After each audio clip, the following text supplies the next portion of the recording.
tengo que tomar algunas expresiones explicitadas, reiteradas, en la exposición.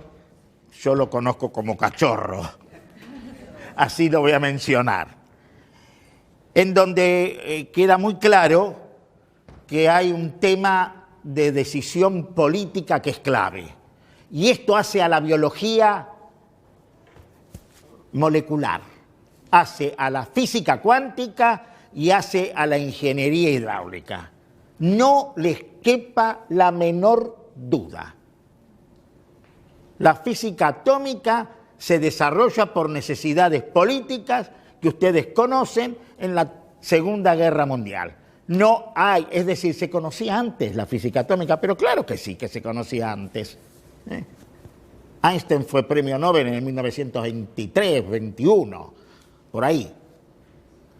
Pero se desarrolló cuando el establishment político tuvo necesidad de utilizar la energía atómica para un fin determinado. La penicilina se descubre en el 24, circunstancial y azarosamente, 24-25. Se aplica a partir de la Segunda Guerra Mundial, por necesidades obviamente políticas fundamentalmente.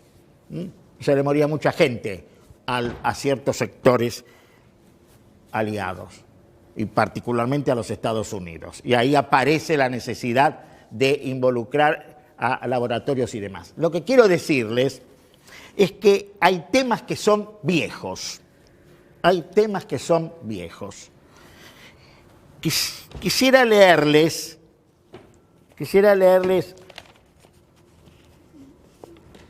los médicos, le voy a leer una canillita. Los médicos se vieron así frente a la tarea de investigar la naturaleza y el origen de las manifestaciones patológicas en el caso de estas personas. Al menos en algunos de estos enfermos, los signos patológicos no provienen sino de un influjo alterado de su vida anímica sobre su cuerpo.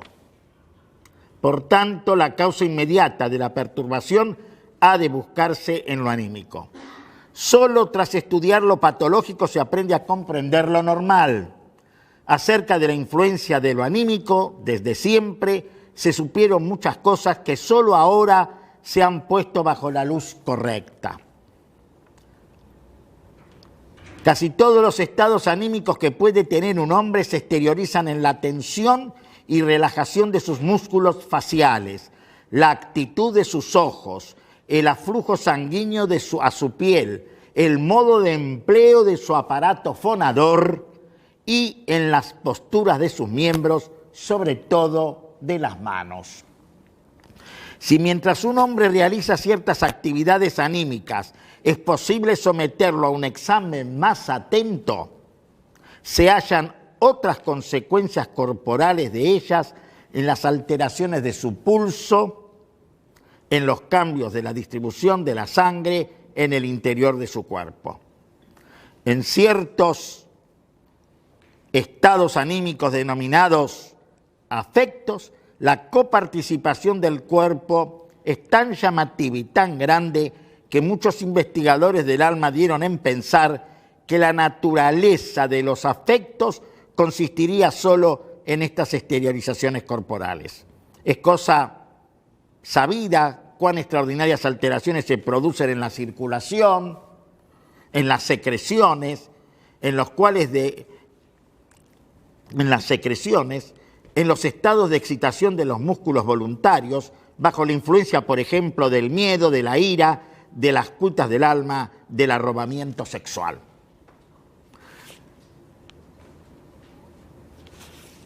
Por último, no quiero hacer más cita que esta, por último, no hay ninguna duda de que la duración de la vida puede ser abreviada notablemente por afectos depresivos, o que un terror violento, una mortificación o un bochorno muy vivos pueden ponerle fin de manera repentina. Cosa notable, este último efecto es observado a veces también a consecuencia de un gran júbilo inesperado. Es una cita que tiene actualidad. ¿Coinciden ustedes que tiene actualidad la cita? Les pregunto. Sí. 1890. O en una charla que dio, o mejor dicho, un escrito que escribió el señor Freud en una revista médica de Viena. 1890. Entonces, quiero retomar esto con lo que planteaba el compañero Cachorro, que para ser estricto es más compañero de ustedes que mío porque lo conozco poco, porque el compañerismo es una construcción, además de un símbolo de identificación. Yo tengo muchos compañeros. Por demás me voy a definir. Nací a la política en un partido donde nos tratamos de compañeros. Yo nací peronista, así que por lo tanto tengo compañeros en el país y fuera del país. Claro que esto también es ahora muy complejo de definir. Bien. Pero ¿por qué quiero decir que es más compañero de ustedes? Porque si no hacemos ficción. Yo es la segunda, tercera vez que veo, más lo veo a Beto, lo conozco, acá a Cachorro. Entonces, son construcciones. Y para poder operar sobre la realidad, la tenemos que mamar, la tenemos que incorporar, la tenemos que hacerla propia. Y es de la mejor manera que después sale para la transformación. ¿Por qué tengo que tomar la última exposición que hizo Cachorro, que es, ¿por qué estamos hablando hoy de esto? Si en 1890 se sabía esto, pero además lo sabían, y ya después Raúl con especificidad va a hablar sobre este tema, ya se sabía en la antigüedad, 4000 y pico de años atrás en la medicina china, que habla de un equivalente al estrés, del estrés. Entonces, ¿pero por qué ahora hablamos y hay una jornada nacional? Esta es la primera pregunta. Bueno, existe esto porque ahí sí hay un acto de desnaturalizar. Y para desnaturalizar lo que consideramos natural, hay que hacer un acto político. El acto político lo hace el gremio. Es muy sencillo.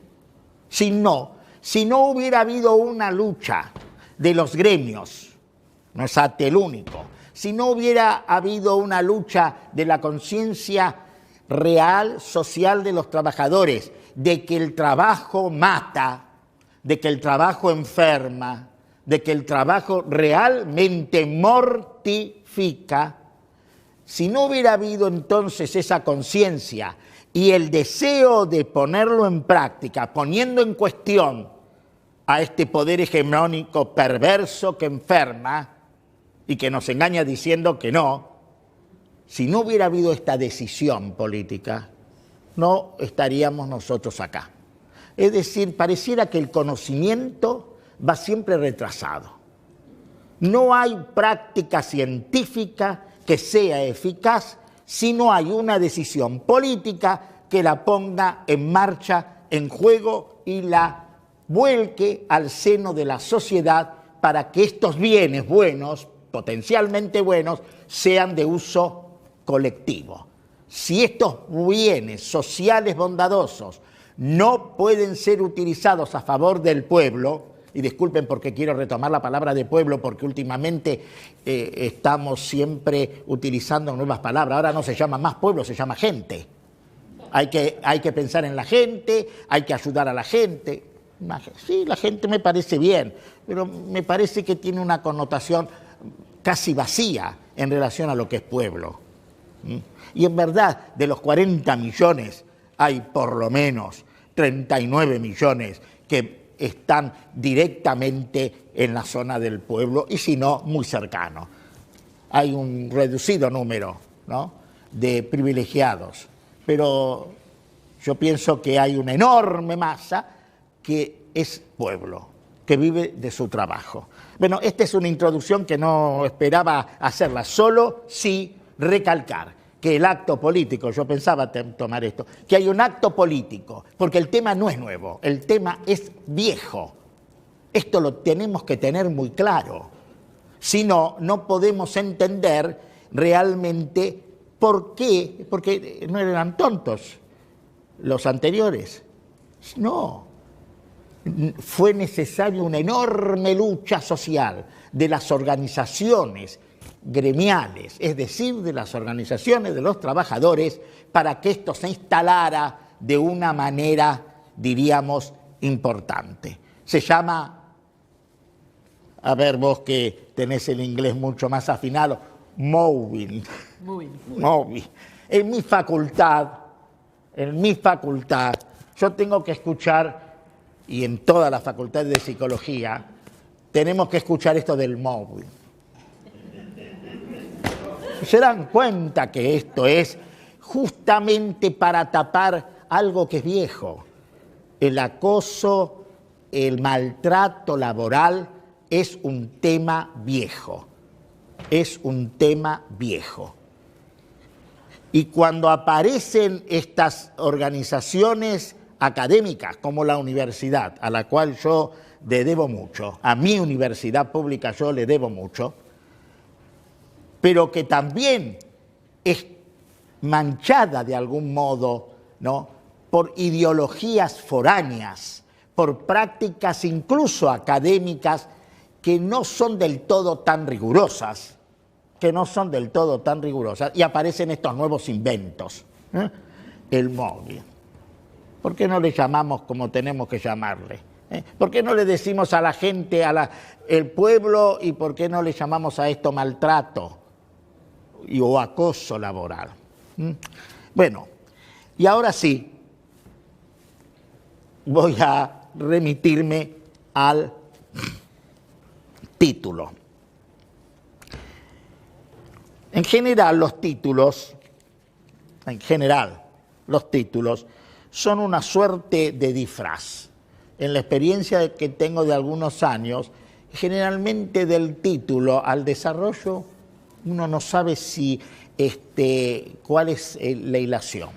Acá yo voy a subrayarle a ustedes que nos vamos a quedar fijados al título. Y es a partir de algunas palabras claves de este título donde voy a desarrollar el resto de mi humilde exposición. Las mortificaciones en las prácticas laborales y sus consecuencias en los trabajadores como sujetos pasivos de la misma. La mortificación. Ustedes leerán ahí que yo me tomé el trabajo de definir la palabra mortificación, que tiene obviamente una raíz clara con respecto a muerte, mort, de mortis, de muerte. Mortificación, mortificar, son palabras claves en esta cuestión.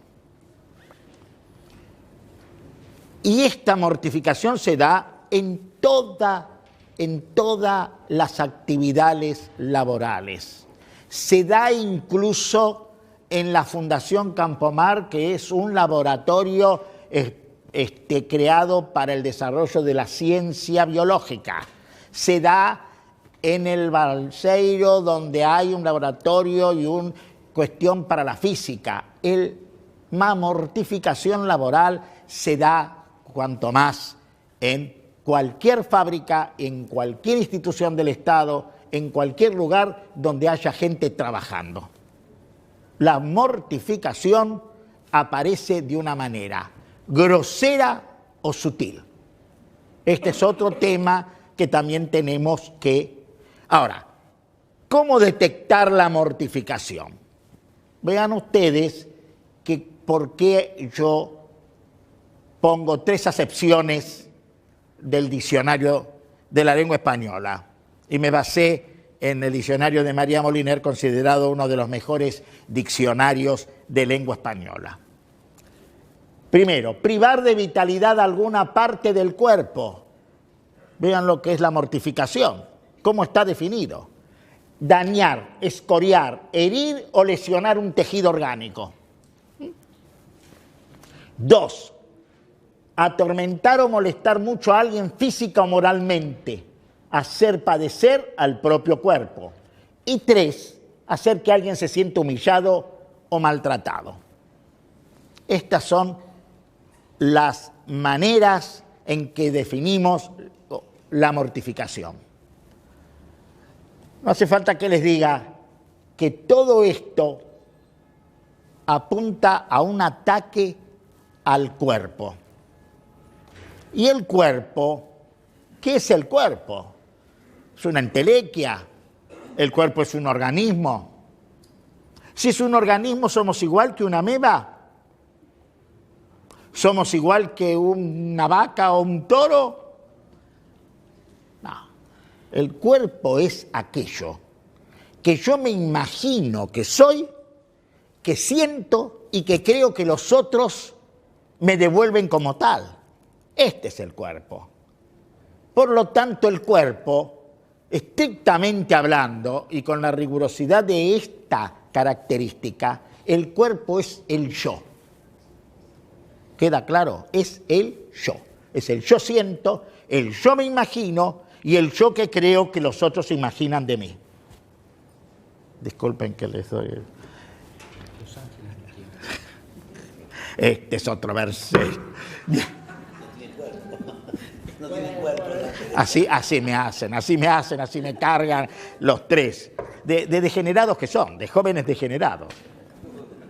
Les aclaro que yo tengo una posición, incluso que en mis clases en la universidad lo digo. Es decir, se justifica y es necesario que un joven sea degenerado, porque de lo contrario de viejo se torna perverso.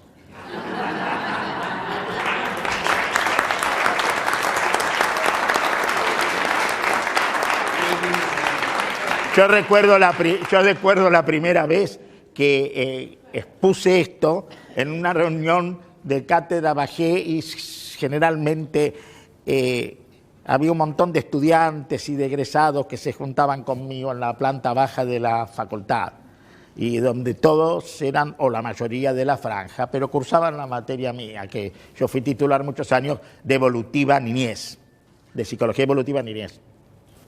Entonces, cuando dije esto por primera vez, ¿no?, acerca de que había que ser de viejo, diríamos de jóvenes degenerados y de viejo, la franja me dijo: profesor, ¿qué está diciendo?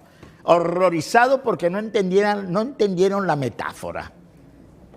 Y la metáfora es importante entenderla, es decir, aquel otro sentido que todos, sin ir a la escuela, entendemos. Sin ir a la escuela entendemos. Todo el mundo sabe qué quiere decir arder de fiebre. A nadie se le ocurre pensar que se está prendiendo fuego. Sabe que es fiebre. Entonces, lo que quiero decir que acá vamos a tratar de ver algunas de estas cuestiones de esta mortificación en este cuerpo, porque la definición de cuerpo que yo acabo de dar tiene que ver con algo que no es muy fácil del concepto. Hay centenares de libros sobre el tema. Este tema es axial, es un eje axial, conductor, imprescindible para hablar de la patología mental. Es el faro que referencia y es muy sutil pasar de un aspecto normal a un aspecto patológico. Y ahora sí tengo que hacer una introducción de un concepto mínimamente técnico, que es el narcisismo. Y que más o menos todos tienen idea qué narciso que son. ¿Saben de dónde viene el tema del narcisismo? Narciso era alguien que se miraba en una fuente de agua, donde veía su rostro y se sentía muy hermoso y muy atraído por ese rostro. Por supuesto que la atracción fue tan grande que se ahogó, se cayó y se ahogó. Con lo cual, la metáfora, ¿cuál es? Que si bien el narcisismo es una estructura que se inicia casi en los comienzos de la vida, del mismo modo, su extrema fijación de determinado modo produce patología. Una patología extrema es la psicosis, donde hay todo un retiro de las cargas que tenemos de la realidad, del conocimiento que yo tengo de Beto, de Cachorro, de mis compañeros de trabajo, de mis hijos, de mi familia, y de pronto me quedo aislado, concentrado en un delirio o en una alucinación. Ese es el extremo de un narcisismo. Es la muerte mental, definieron algunos, es un psicótico, y como alguien dijo que lo llamaba un loco. Había un psiquiatra, psicoanalista muy viejo, muy bruto, pobre, pero cuando los delirantes decían en una esquizofrenia megalomaníaca, es decir, que se consideraba algún personaje, el clásico personaje, yo soy Napoleón, él le decía, callate, no seas un infeliz, sos un pobre loco que estás encerrado acá, más que Napoleón. Era muy bruta la llamada a la realidad, el loco no se daba por aludido, por supuesto, ¿no? Claro, porque hay una disociación extrema. Es imposible para nosotros que somos, como suelo decir yo, mediocres neuróticos, ni más ni menos. Les digo esto porque también es algo que tienen que saber. ¿Por qué digo mediocres neuróticos? Porque, ¿qué quiere decir un sujeto normal? Hay tres estructuras. Tres. O somos neuróticos, o somos psicóticos, o somos perversos. No hay más. Claro que esta es una nosografía clínica introducida por el señor Freud, es decir, por el psicoanálisis. Y nadie ha podido revertir esto. Por más que el DSM-4 tiene como 180 cuadros, pero son cuadros externos de lo manifiesto. La estructura es algo que no se ve. Es neurótico el que se angustia y sufre, el que tiene culpa y quiere apaciguarla. Es perverso el que ni se angustia ni tiene culpa. Y entonces puede, por ejemplo, diríamos, aparece bajo la forma de los abusadores sexuales. Para darle alguna en chicos, por ejemplo, la paidofilia. Sí, ahí tienen ustedes una estructura perversa. Y el psicótico que tampoco se angustia. Se aloja y se pone y se resguarda ahí, en la psicosis. Entonces, vamos trabajando, pero lo que pasa es que la mortificación laboral puede producir cualquier efecto, muy particularmente un incremento neurótico, y salimos de la neurosis mediocre, y se fija un cuadro neurótico grave, o puede producir a veces, y no tan inusual, más de lo que uno cree, cuadros psicóticos, es decir, descompensaciones fuertes. Observarán ustedes que no digo que puede producir una perversión, no. El perverso no se desencadena o no aparece una perversión por un maltrato laboral. Y vamos entonces a tomar el concepto de perverso que tanto mencionó Cachorro, porque la perversión atraviesa a todo el aparato social institucional que dice y hace un como si de todo eso. Es una de las características que induce, es decir, estimula a seguir con el maltrato y que coloca al trabajador en un lugar en que en un momento se puede desbordar y entonces aparece el sumario porque se desbordó.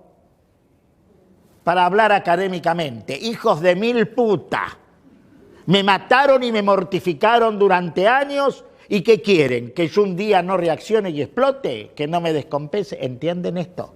Esta es la realidad. Ahí está la perversión institucional, pero no como cuadro patológico tratable por un analista o por un terapeuta.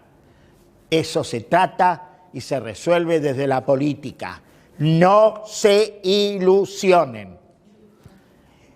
Y claro, yo no puedo dejar de hablar de un guante que tiró Cachorro, de los profesionales que encima incrementan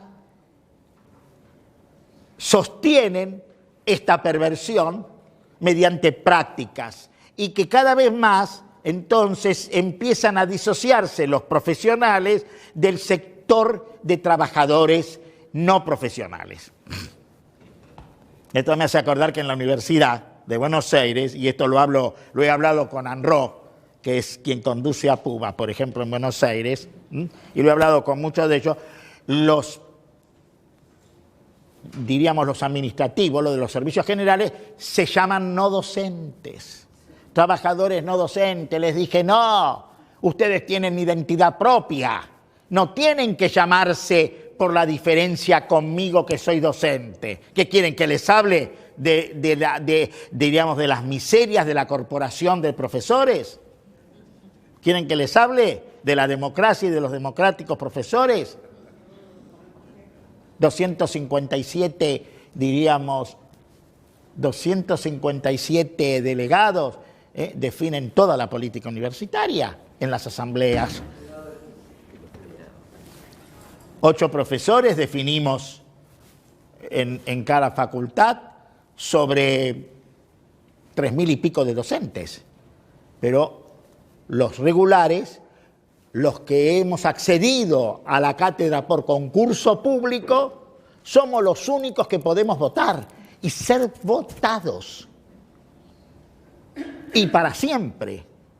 Potencialmente yo puedo ser elegido rector en Tierra del Fuego, en Tucumán, en cualquier universidad nacional, porque fui concursado en su momento en una universidad pública, en este caso en Buenos Aires. Es un grupo. ¿Saben ustedes lo que quiere decir decano? El que conducía en la Santa Madre Iglesia a 10 sacerdotes. En Córdoba el Consejo Superior se llama concilio. Concilio. En todo el sistema, el profesor titular o profesor adjunto o asociado concursado se llama profesor ordinario. A los muchachos de la franja no les gustó lo de ordinario y en Buenos Aires le pusieron regular. Ya ven ustedes, el maquillaje siempre aparece.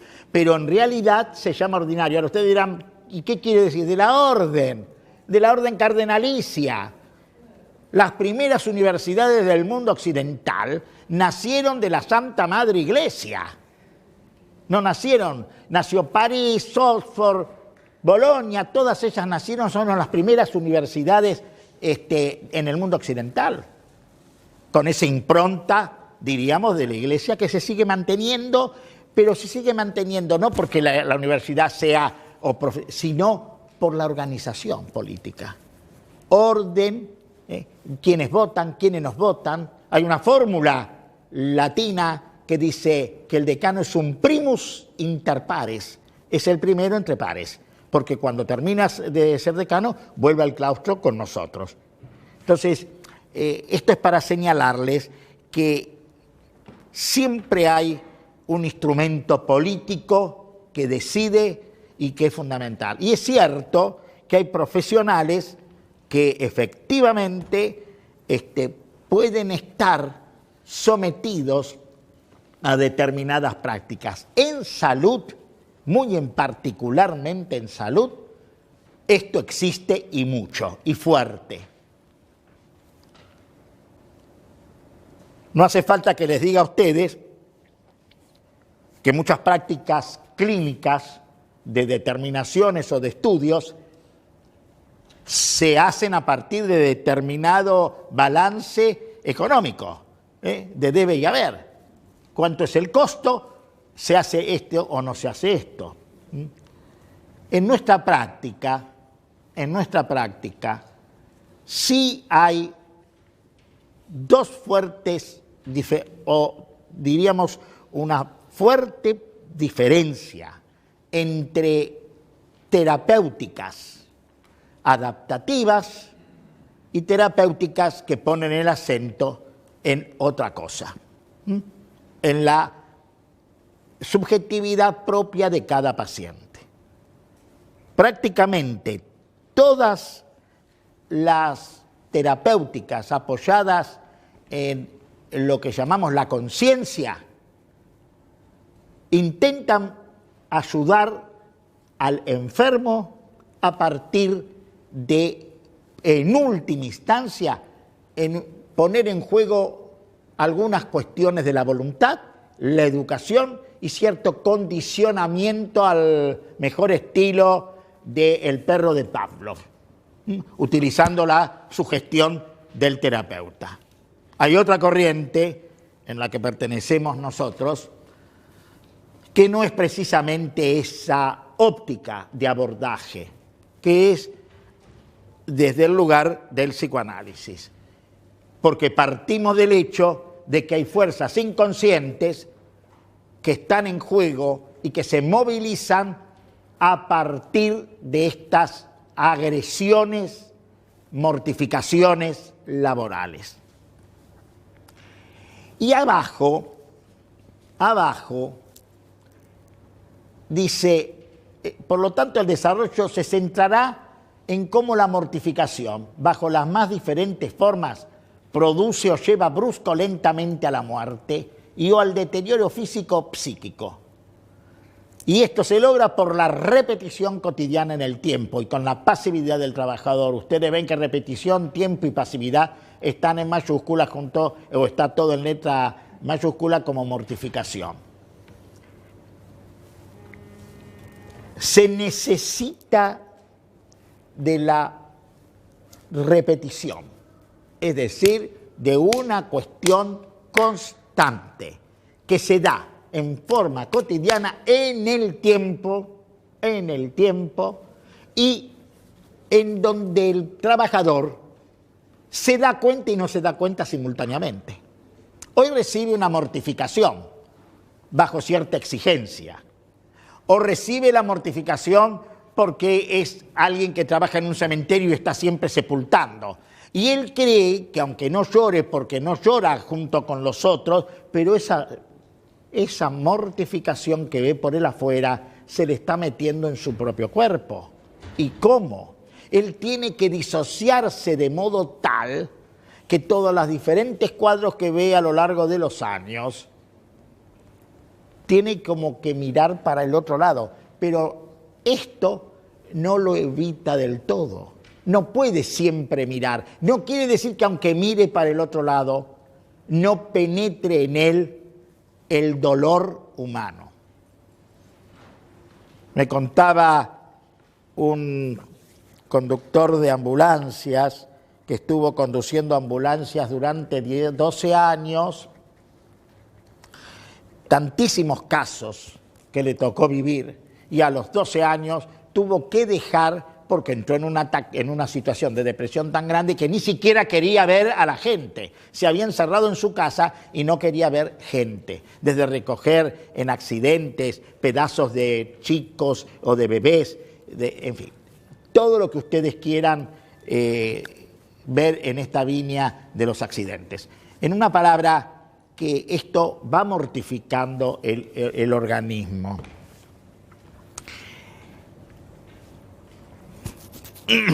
Voy a tomar un poco de agua. Gracias.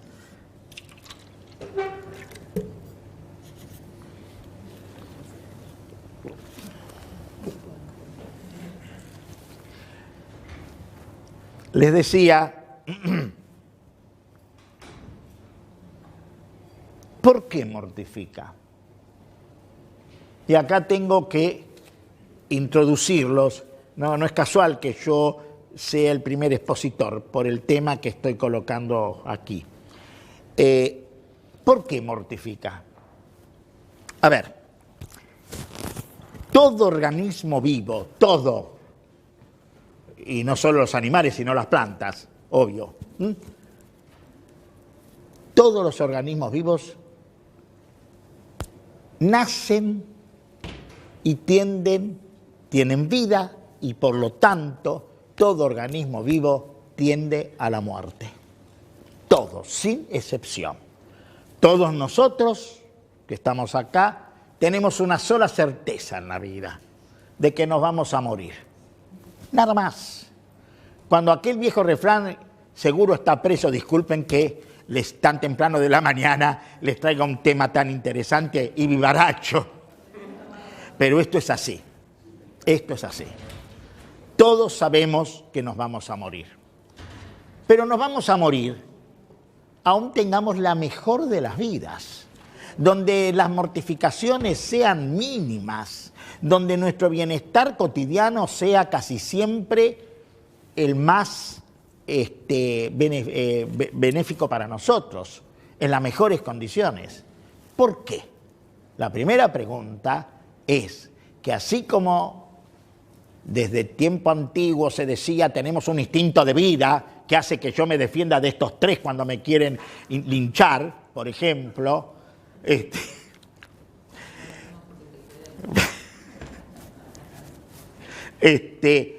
todos tenemos el llamado instinto de vida. Y nunca decimos que hay un instinto de muerte, pero lo tenemos dentro de nuestro propio organismo. Es la cosa más complicada, la cosa más temerosa. Es decir, esto que se llamaba instinto, sabemos que son impulsos, pulsión, el elam y tánatos. Los griegos dijeron tánatos a las formas mortificantes y eros a la vida. Después eso de erótica, entonces eso es erótico y diríamos hay una parte, diríamos, de alguien que es muy erótico, que es un hipersexual o un hipersexualizado. Son cosas, diríamos, degradantes de un término que quiere decir originariamente vida.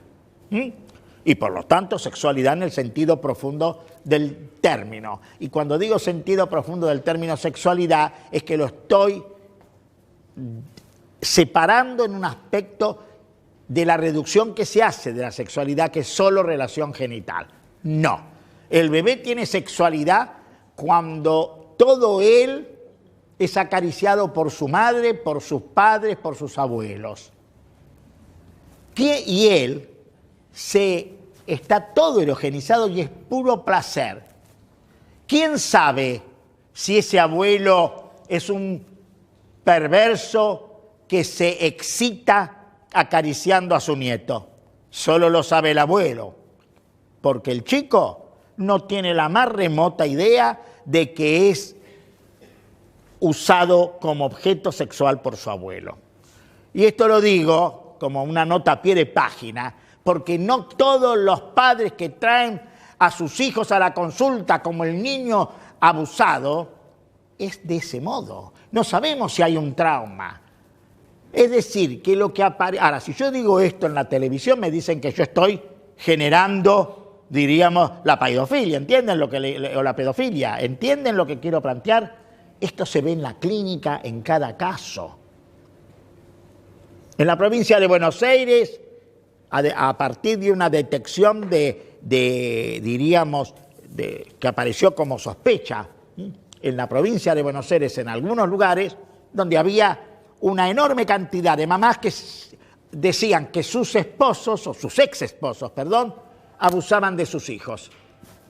Descubrieron que en realidad era una manera de que esas señoras querían separar a ese padre de su hijo haciendo una acusación de esa naturaleza. Digo, esto hay que verlo, que existe, por supuesto que existe la pedofilia, existió siempre. Pero hay que ver en cada caso cómo funciona esto. Esta es una nota que hago a pie. Digo, vuelvo sobre el tema. Todos los chicos, desde el comienzo, están gozosos por ser queridos, mimados, tocados, porque todo el cuerpo es erógeno. Todo el cuerpo es erógeno. No hace falta que se los diga a ustedes. Un hijo de ustedes le da un beso, un amigo de ustedes les da un beso, pero la mujer de ustedes le da un beso. El efecto en el cuerpo es totalmente distinto cuando la mujer que me besa es la mujer que yo amo. Porque ahí hay una erotización de orden sexual manifiesta y clara. Mientras que en el beso que le doy a mi hija o a mi hijo o a un amigo es el beso que está desexualizado, que saqué la parte erótica y solo quedó el resto tierno de ese beso. Pero esto lo sabía mi bisabuela, que era analfabeta, y mi abuela, que también era analfabeta. Digo, no hace falta de ser... Lo que pasa que a veces no pensamos en cosas tan simples como esto. ¿Qué quiero decir con que adentro nuestro también tenemos una pulsión mortífera. Quiere decir que sobre esta pulsión hace base la mortificación. No sé, es decir, tenemos nosotros esta capacidad no solo de vida, sino de muerte. Este es el punto. Y cuando este estímulo externo de maltrato en el trabajo aparece en el tiempo repetidamente y con esta pasividad, porque no podemos resolverlo en forma individual, y además porque incluso no nos damos cuenta a veces de esta pasividad, a veces sí, a veces no. Esto entonces, asentado sobre esta pulsión de muerte, busca en el cuerpo una zona facilitada. Aparece en el cuerpo una zona facilitada, o lábil, más lábil que otras. Una zona facilitada. Y me voy a poner como ejemplo, para que ustedes vean que esto no es una cuestión de las nubes ni etérea.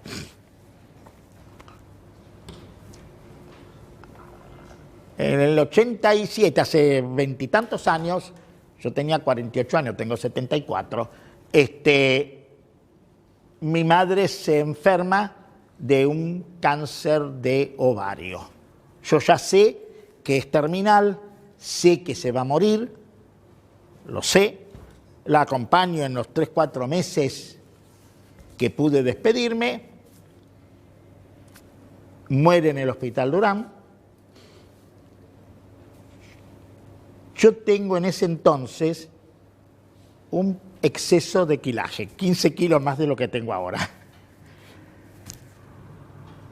Y se estaba muriendo mi mamá. Desde los 25 años yo venía haciéndome mis rigurosos chequeos en el más alto nivel de la clínica, cuando el ANARI estaba manejado por la ANARI y era un instituto privilegiado de la clínica argentina, y no solo argentina, sino mundial. Así que no tenía ningún problema, venía muy bien. Tenía un factor de riesgo, 15 kilos de más. Y se estaba muriendo mi mamá. Ese era otro factor, pero necesité un tercer factor que lo descubrí ahí para hacer una diabetes de tipo 2. Hice una diabetes de tipo 2. Fui a hacerme mi chequeo anual y me sale 1,64 de glucosa, ya está. Se declaró. Me lo hice 2 veces para confirmar, no necesitaba ni siquiera hacer una curva. Sabía que yo tenía una diabetes tipo 2. Ahí descubro que había una disposición genética. Se necesita una disposición genética, un factor de riesgo, la gordura, y un desencadenante anímico, un desencadenante nada menos que como la muerte de un padre, de una madre, a la que yo, con años de análisis, tenía todo elaborado, pelotas. Y esto es para limpiarles la cabeza a estas pavotas psicólogas y estos pavotes psicólogos. Un duelo mal elaborado, tenés que verlo. Basta. Ante lo siniestro, ante lo real, no hay palabras. No hay palabras. Y ante la muerte de una madre o un padre, no hay palabras. Ni hablar frente a la muerte de un hijo. No hay palabras. Y los efectos que produce son a veces inconmensurables. Pero sí se puede evitar o reconducir y protestar y cambiar las condiciones laborales que mortifican. No puedo cambiar las situaciones de muerte de mis padres. No puedo cambiar a veces ciertos factores de riesgo o ciertos factores genéticos. Ciertos factores de riesgo sí, pero genéticos no. Pero sí puedo cambiar las condiciones colectivas diríamos, del maltrato laboral. Yo ya creo que me pasé demasiado, ¿no? Sí. Entonces... Sí, pero es un placer. Trabajan ad honorem estos atorrantes, ni siquiera, salvo una, tienen renta, así que no le puedo dar una renta, porque él es un placer, dice Raúl, porque me quiere. Bueno, les quiero decir que, para terminar, El tema, como seres humanos estamos siempre en situación de riesgo, pero el maltrato laboral puede ser reconducido. Cuando esto no ya se mella en cada uno de los sujetos, a veces es inevitable, o casi siempre, obviamente, el tratamiento individual. Pero el tratamiento individual es un momento posterior. Lo que hay que tratar de modificar son las condiciones colectivas de ese maltrato para evitar, porque esto es como el tema de la tuberculosis. ¿Qué demonios vamos a hacer si la pobreza se instala y no hay, diríamos, las nutriciones necesarias? Evidentemente la tuberculosis tiene el campo orégano, por más penicilina y demás cosas que haya. Obviamente esto es lo mismo. Por ahora dejamos. Gracias. Gracias.